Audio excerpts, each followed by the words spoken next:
মেয়েটিকে একটু চাল আর ডাল দিতে, দিল না একটুও।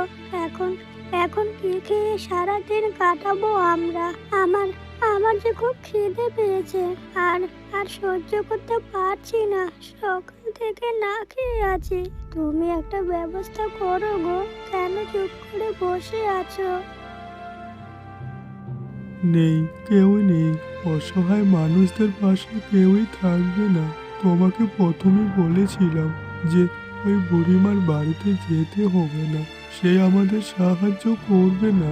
শুনলে শুনলে তো আমার কথাটা। এখন এখন হলো। এখন এখন আর কোনো কিছু করতে হবে না তোমাকে। জল খেয়েই রাতটা কাটিয়ে দেবো।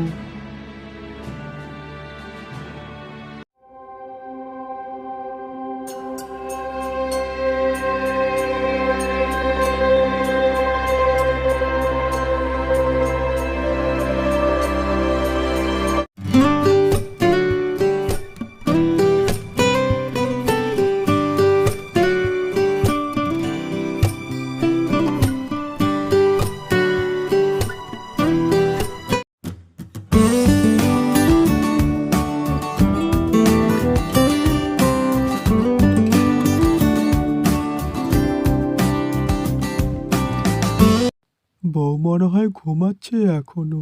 যাই, একটু জমিদার মশাইয়ের বাড়ি থেকে ঘুরে আসি।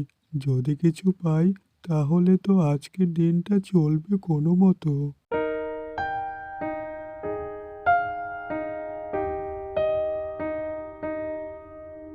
এখন এখন জমিদার মশাই শেষ সম্বল। তিনিও যদি ফিরিয়ে দেন খালি হাতে, তাহলে তাহলে তো না খেয়ে মারা যাব আমরা দুজনে। দেখি দেখি গিয়ে কি হয়।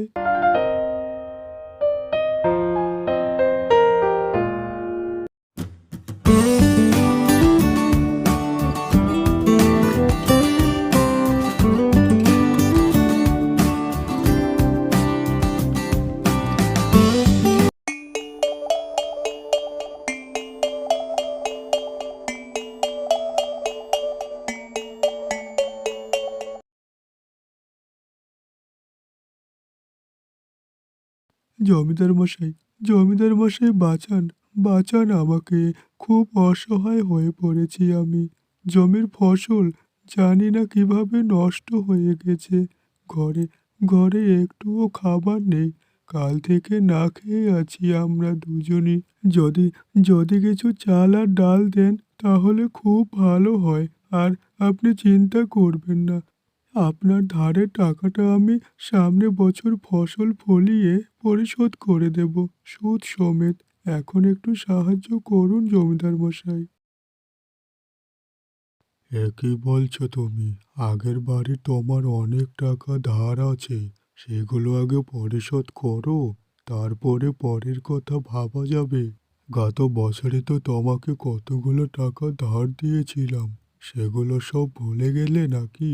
আর যখনই বিপদে পড়ছো তখনই দৌড়ে আসছো আমার কাছে। আগে টাকা পরিশোধ না করলে তুমি কিচ্ছু পাবে না আমার কাছে। আগে পরিশোধ করো, তারপর। জমিদার মশাই, দয়া করে ওরকম কথা বলবেন না। খুব বিপদে পড়েছি, সাহায্য করুন একটু। না হলে তো আমরা দুজনই না খেয়ে মারা যাব। আমি আমি বললাম, আপনার সব টাকা পরিশোধ করে দেব। কথা দিচ্ছি, কথা দিচ্ছি। সামনেবার ফসল ফলিয়ে আপনাকেই টাকাটা সব তুলে দেব। জমিদার মশাই, দয়া করে না করবেন না। আমাদের জীবন আপনার হাতেই। একটু চাল ও ডাল দিলে আমরা দুজনেই বাঁচি। অনেক আশা নিয়ে এসেছি আপনার কাছে, ফিরিয়ে দেবেন না আমাকে? আরে আরে, এ কি করছো তুমি? হ্যাঁ, তোমাকে বললাম না চলে যাও। আর একটা কথা শোনো, আমি তোমাকে 2 মাস সময় দিচ্ছি। এই 2 মাসের মধ্যে যদি না শোধ করতে পারো তাহলে তোমার বাড়ির ভিটেটা আমি কেড়ে নেব। এই কথাটা যেন সবসময় মাথায় রেখো। আর আরেকটা কথা, ছোট মোটো ব্যাপার নিয়ে আমার কাছে কখনো সাহায্য চাইতে আসবে না।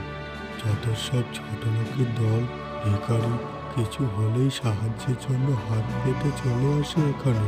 যাও, যাও এখান থেকে বলছি। আর এই 2 মাসের মধ্যে টাকাটা যেন পাই আমি, না হলে কিন্তু বাড়ি ছাড়া করেই ছাড়বো। এই শোনো।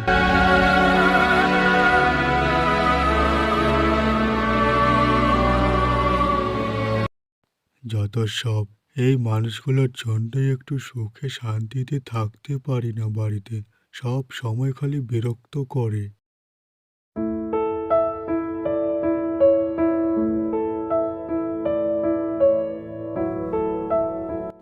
এতবার করে বললাম, তবুও শুনলো না কথা।